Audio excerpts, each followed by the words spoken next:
book, you cite lots of evidence for the bad things religion's done. What I wonder is, if you were being fair, wouldn't you have also included some of the good things that religion's done? My passion is for scientific truth. I don't much care about what's good and evil, actually. I care about what's true.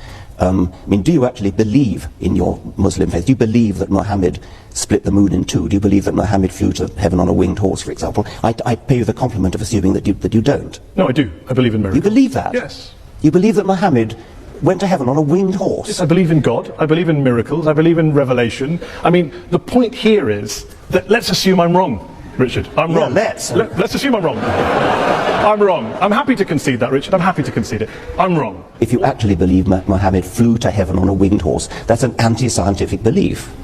And that could be wrong. But that well, is wrong. But that doesn't change. That doesn't change. How do you know it's wrong? Oh, come on. You're a man of the 21st century. No, I'm just asking. It comes back to my original question. The rational position is the agnostic. The rational position is the agnostic position. Why up there? What, I mean, the rational position. I didn't say up there. I didn't pick a place. Okay, well, why would a winged horse be the way to get to heaven if it's not up there? I asked a question about. You asked about proof.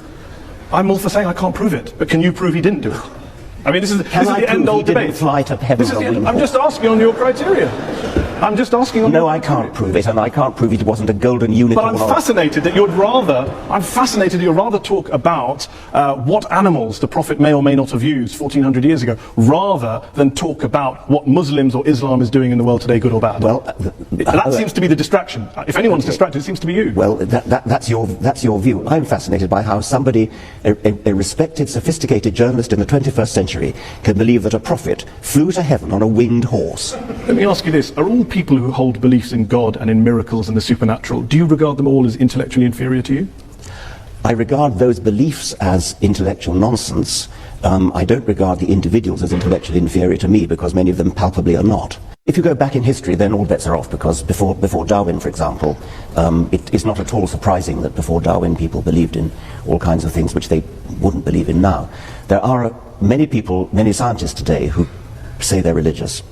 And if you actually ask them what they believe, in many cases it turns out what they believe is in some sort of deistic God, some sort of intellectual spirit, some sort of creative intelligence that lay at the root of the universe, perhaps invented the laws of physics, something like that. A personal question from me. You talk about how to teach children that there is one God, or that God created the world in 6 days, that is child abuse. To even teach your children religion is child abuse. So, I have a daughter. I teach her about Islam and the horse. Am I guilty of child abuse? Do you teach her the world was created in 6 days? No, because Islam doesn't teach it.